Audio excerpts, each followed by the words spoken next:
Wellington Aparecido Martins, nascido dia 28 de janeiro de 1991, é o novo volante do Fluminense. O jogador foi contratado, já apareceu inclusive no bid, já está registrado, já pode até jogar pelo Fluminense. E neste vídeo aqui você vai entender se a contratação foi boa, foi ruim? Não, você vai ganhar argumentos para poder entender todo o contexto. É o raio-x do Wellington, é quem ele é, o que ele fez para chegar até aqui, como ele joga dentro de campo, qual o comportamento dele, enfim... Tudo sobre o Wellington nesse vídeo aqui do Raiz Tricolor. Eu sou Gabriel Amaral, sou jornalista por formação, sou tricolor de coração. Você deixa seu like aqui embaixo se você gostar do vídeo e se inscreve aqui no canal. Vamos embora falar de Wellington. Bem, o jogador chega ao Fluminense agora para a temporada 2021 com um contrato de 1 ano, possivelmente mais 1 ano depois numa renovação, quem sabe, automática, enfim. Todo o contexto ali do jogador com o clube já está resolvido e ele vem do Atlético Paranaense. E ele que foi revelado pelo São Paulo, né, lá nos idos de 2008, ainda com 17 anos, começa jogando e durante muito tempo se me perguntasse: ok, quem é o Wellington? Qual o Wellington? Já que é um nome meio comum. Eu ia falar o Wellington do São Paulo. O jogador ficou muito identificado com o clube paulista. São 10 anos de São Paulo ali mais ou menos, entre idas, vindas e etc. Teve uma primeira passagem, teve uma segunda passagem depois.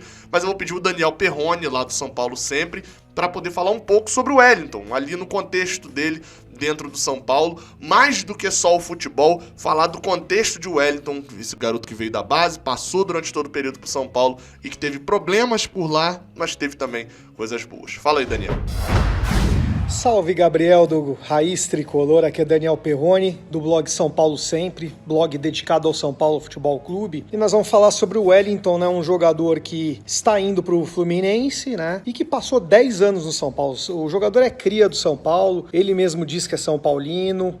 E o Wellington teve bons e maus momentos no tricolor do Morumbi. Ganhou alguns títulos, né? Ganhou o título brasileiro de 2008, foi quando ele começou a frequentar o profissional. Ganhou também a Copa Sul-Americana de 2012, que foi o último título oficial da história do São Paulo, né? Florida Cup 2013, se eu não me engano. E o Eusébio Cup 2013, um título lá em Lisboa, em cima do Benfica, que eu estive lá em Portugal para ver. Foi o último título levantado pelo Rogério Ceni como capitão de São Paulo, para vocês terem uma ideia. Falando um pouquinho do Wellington, o Wellington sempre foi um jogador muito promissor no São Paulo, mas ele conviveu com algumas lesões, principalmente depois do título de 2012, e impediram muito ele de ter uma sequência, né? O que falta um pouco no Wellington é um pouco de constância na carreira por causa das lesões, né? Teve muita lesão, então não teve uma coesão na carreira dele, mas assim, o torcedor do Fluminense pode esperar aí muita luta. O Wellington é um jogador líder, é um jogador que respeita muito a camisa que ele veste, né? Foi assim no São Paulo, vai ser assim no Fluminense,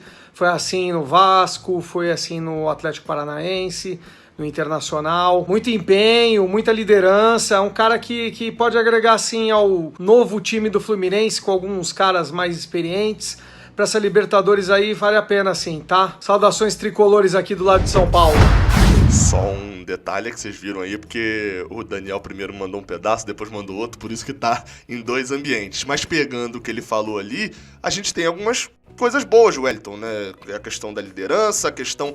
Até mesmo porque ele parece, pra mim, sempre vai parecer um moleque promissor. Ele já tá com 30 anos, então teve esse comportamento. E tem um lado ruim, que são as lesões. De fato, o Wellington, no período em que fica no São Paulo, depois passa pelo Internacional, né? Por lá, ele estava emprestado pelo São Paulo, a torcida queria a compra dele, etc. Enfim, passa todo o período ali no Internacional e também no São Paulo. Foram 3 lesões no ligamento cruzado anterior do joelho. 2 no joelho esquerdo, 1 no joelho direito. Isso num espaço ali de mais ou menos 4, 5 anos. E fizeram com que um jogador que atuava normalmente, só pra vocês terem noção da quantidade de jogos, mais de 40 jogos em 2011 pelo São Paulo. Em 2012 atuou 28 vezes. Aí em 2013 ele atua 61 vezes pelo São Paulo. Em 2014 cai para 37 no Internacional, caindo em 2015 para 17 e em 2016 para 3 jogos na temporada. Ou seja, foi um jogador que teve um declínio muito grande na carreira justamente quando poderia ter se despontado como um ótimo volante. Teve esse problema sério de lesões. Além disso, teve o problema do doping. Ele e Newton, enquanto estavam no Internacional, Newton, aquele volante mesmo, enquanto estavam no Internacional, foram pegos no exame antidoping por uso de diuréticos, né, hidroclorotiazida, que é um diurético proibido no futebol. Ele alega de que a punição ali, toda a questão foi injusto, de que não era para ter sido punido por essa questão, mas tomou 5 meses de suspensão e voltou só para a temporada 2016. Bem, mas aí depois dessa passagem dele, ele sai do São Paulo pro Inter, tem a questão da lesão, a questão do doping, volta pro São Paulo, lesão de novo, ele vai pro Vasco. E aí, pra chegada dele no Vasco e pra falar tudo sobre essa passagem, eu chamo meu amigo Roberto Júnior, o famoso Juninho, lá do canal Machão da Gama, que traz todo um contexto ali de Wellington, tanto dentro de campo, mas até falando mais também sobre o que foi a passagem dele no Vasco, né? O como que essa relação amor e ódio já é convivida ali, já é vista na vida de Wellington desde a época do Vasco. Eu tinha na memória de que não foi um ano tão bom de Wellington no Vasco, mas o Juninho desmistifica algumas coisas que eu tinha na cabeça. Fala aí, Juninho. Fala Gabriel Amaral, fala galera do Raiz Tricolor, eu sou o Juninho do canal Machão da Gama, falo todos os dias sobre o Vasco aqui no YouTube e o Gabriel me chamou aqui para falar um pouquinho sobre o Wellington, tá aí fechando com o Fluminense, o volante Wellington. Vamos por partes. Se você perguntar para qualquer torcedor do Vasco, você aí tricolor, que tem um amigo vascaíno, vai chegar nele e vai perguntar: cara, o que tu acha daquele volante Wellington que jogou aí no clube de vocês? Pô, fala um pouquinho do Wellington para mim. A resposta vai ser a pior possível. A torcida do Vasco, em sua grande maioria, não suporta o Wellington. Ele saiu daqui praticamente escorraçado pela torcida, né? Muito também por conta de um episódio que ele já vinha sendo muito cobrado pelo torcedor, né? Sendo vaiado em campo. E aí ele postou uma imagem junto com outros jogadores que na época também vinham sendo cobrados, meio que ironizando a vaia da torcida. E aquilo ali foi o fim da linha mesmo, né? Não teve mais clima para ele permanecer no Vasco. Então o torcedor do Vasco não suporta o volante Wellington. Mas ele tem as suas qualidades. E se a gente for falar da temporada de 2017... tudo bem, já são 4 anos, né? Mas em 2017 ele fez uma boa temporada com a camisa do Vasco, talvez a última grande temporada do Vasco, né? O Vasco se classificou para a Libertadores ali com o time do Zé Ricardo, deu uma arrancada na reta final e chegou na Libertadores. E o Wellington foi fundamental naquela arrancada, ele foi um dos pilares do time, né? Ele é um jogador técnico, um volante técnico que sabe sair jogando, que tem bom passe, só que o que talvez pese muito contra ele, que o torcedor perde a paciência, é que ele aparenta assim ser meio desligadão das partidas, meio preguiçoso, né, na linguagem mais popular, e isso acaba deixando o torcedor muito irritado. De toda forma, ele foi bem em 2017, ficou para a temporada de 2018, mas em 2018 foi uma verdadeira nhaca. Assim, era constrangedor ver as partidas do Wellington com a camisa do Vasco.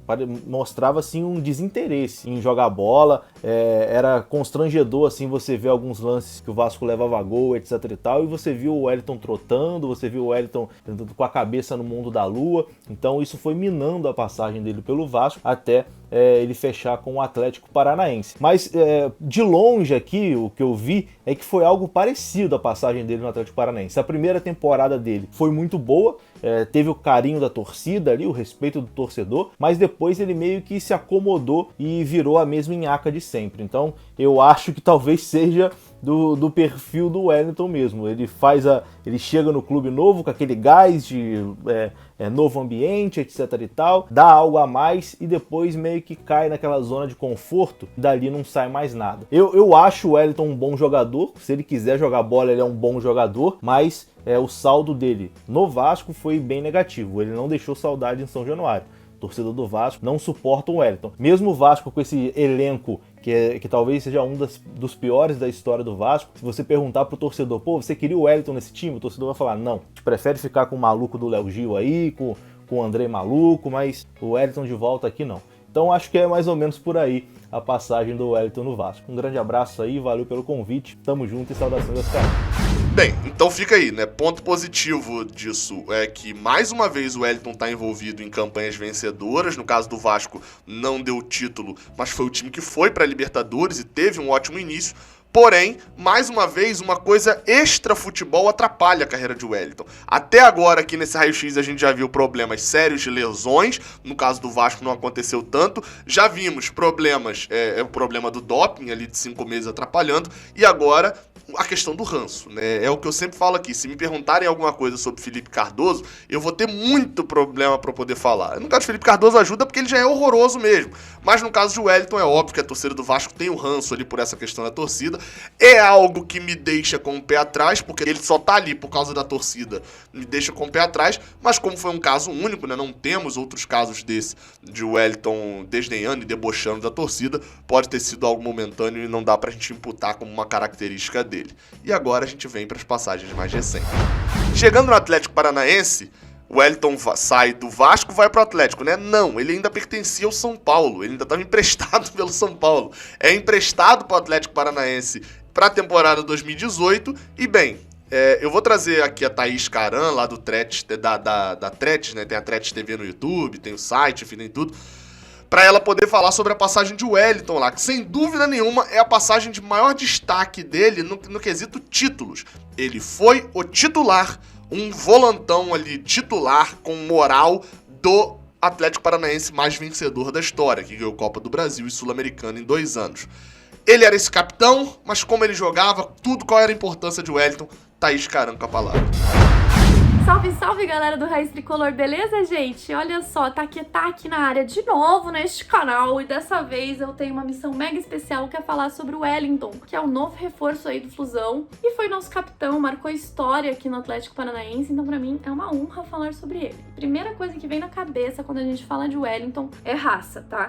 O Wellington foi um jogador mega raçudo, que jogava com muita força, vontade, na força do ódio às vezes, um sangue no olho, e ele tinha o poder de contagiar o elenco inteiro com isso. Então a gente criou um time de guerra e eu vejo ele como um dos principais responsáveis por isso, seja dentro de campo, seja no vestiário, seja nos treinos, e essa postura, né, levou ele a ser nosso capitão e foi extremamente importante para toda essa trajetória vitoriosa aí, porque o Wellington, enquanto esteve no Atlético, ganhou aí a Copa Sul-Americana, a Copa do Brasil, a Levain lá no Japão e o Campeonato Paranaense. E grande parte se dá a essa qualidade que é a raça de Wellington. Além disso, o Wellington, ele é um volante raiz, primeiro volante raiz, assim, clássico. Ele é muito mais defensor do que ofensivo. Em mais de 100 jogos pelo Atlético, ele fez apenas um gol, porque realmente não era muito o rolê dele. Nas jogadas individuais, ele também não ia muito bem, não, tá? Já vou deixar aqui avisado vocês que ele não vai muito bem na jogada individual. Na recomposição, na saída de bola, na armação de jogadas, ele ia super bem. 2018 e 2019, ele foi um jogador muito importante pra gente, foi fundamental e teve uma campanha excelente. Em 2020, com o desmanche do elenco e com saída de Thiago Nunes e de muitos jogadores importantes, o Wellington acabou que não conseguiu se adaptar ao novo modelo de jogo, ao novo elenco, e o rendimento do Wellington caiu bruscamente, assim, e ele começou a colecionar aí uma série de falhas e de cartões amarelos, gente, porque em 2020 o Wellington tomou muito cartão amarelo, era tipo todo jogo. Isso tudo foi fazendo com que se tornasse injustificável a renovação do contrato dele. Então, quando o contrato dele acabou, ele só foi dispensado mesmo. Mas ele é feita de fases e eu acho que ele ainda tem muito o que brilhar pela frente. O Wellington não tem nem 30 anos de idade ainda, então vocês aí do Fluminense sabem muito bem que os jogadores podem jogar até 35, 38, 40, então eu acho que o Wellington ainda tem espaço, tem chance de brilhar muito, e eu tô torcendo por isso, porque ele merece. E é isso, gente, brigadão, Gabriel, pelo convite, mais uma vez. Se quiserem saber mais sobre o Atlético Paranaense e sobre o Wellington, em www.tretes.com.br você tem tudo que vocês quiserem saber, e me sigam nas redes sociais também, @taquetá, que eu tô sempre por aí fazendo bagunça. Beijão, gente! Bem, agora pegando tudo isso que foi dito sobre o Wellington no Vasco, no São Paulo, no Atlético Paranaense, aquilo que eu já tenho de vivência com o Wellington mesmo, enfim, tudo aquilo que eu já tinha observado, a gente chega a algumas conclusões. Vamos pra elas, né? Primeiro, o Wellington é um volante que tem um físico muito bom. Aí você pode falar, Gabriel, mas a gente acabou de falar de lesão. Ok, mas foram 3 lesões seríssimas que podem acontecer, né? Joelho é uma questão muito complexa. Mas quando você tira esse período de lesão, o Wellington não é o jogador que fica lesionadinho aqui, lesionadinho ali, perde 4 jogos, como era o caso de Benítez, né, que a gente viu recentemente. O Wellington é um cara que tem uma média sempre de mais de 25, 30 jogos por temporada, o que também nos coloca o segundo ponto, que é um ponto positivo, que é, aonde passa, é titular. E isso eu sempre levo como um ponto positivo. Poucas são as vezes que o Wellington vai pro banco. Aconteceu no São Paulo, por exemplo, em 2014. O Muricy não usava tanto ele. O que acontece? Ele vai pro Inter, é titular. Enfim, quase todos os clubes, em quase todos os momentos, foi titular. Por isso tem essa média tão alta também de jogos. E o Wellington, apesar dessa imagem criada na nossa cabeça de que é um jogador, o volantão, o perigo de 2008, né, pra quem lembra, veio do Vasco, inclusive também na época, tinha passagem pelo Vasco, não é esse volantão que só bate e que na hora de dar um passe daqui até ali erra. Não é esse tipo de volante. Tem até uma certa qualidade. Só que, eu falando isso tudo, parece que a gente tá contratando Toni Kroos, né? Não é. É obviamente que a gente tem entendimento do que não é. O Wellington hoje, apesar de ser um jogador que, você vendo números, né, você percebe que é um jogador que acerta 90% dos passes que tenta nas últimas edições de Brasileirão, de Libertadores, de Sul-Americano, ou seja, um índice alto. Tem um índice ali de quase 30, 35 passes por jogo acertados, que também é um índice consideravelmente, não vou dizer alto, mas é um índice interessante, que fazem com que a gente olhe para o Wellington achando um jogador muito ruim, meio que sem explicação. Porém, tem muito da expectativa e da entrega, eu sei disso. Sobre o Wellington, o que a gente pode dizer é, estamos contratando um volante reserva. O Wellington não deve ser titular, e deve, eu não tô falando de provavelmente, tô falando de ter. Porque, apesar dele estar chegando agora, ao que tudo indica, né, chega com essa moral, é um jogador vencedor, esse olhar do Fluminense no mercado para jogadores de graça, vencedores, e que podem agregar ao elenco, tá sendo cada vez mais claro. Mas tem um dono na posição em que o Wellington vai disputar. O dono hoje é Martinelli. Não dá pra querer tirar Martinelli pra Wellington. Se você olhar essa contratação com o olhar de vai tirar Martinelli, vai botar o Wellington pra ser o nosso titular na Libertadores, essa contratação não é muito boa. Agora, quando você olha com o prisma de uma oportunidade de mercado de um volante que joga Série A recorrentemente, joga Libertadores recorrentemente e é normalmente titular nessas competições, e vem pro nosso time pra poder compor, pra poder Martinelli tomar uma suspensão e a gente não ficar de cabelo em pé totalmente, pra poder, num jogo ou outro, num Brasileirão, numa poupada, a gente ter uma qualidade. Pelo menos essa contratação não se torna tão ruim assim. Enfim, quero ouvir a sua opinião. Essa foi a minha análise, eu quero ouvir a sua análise aqui embaixo também. Saudações tricolores, até a próxima, valeu!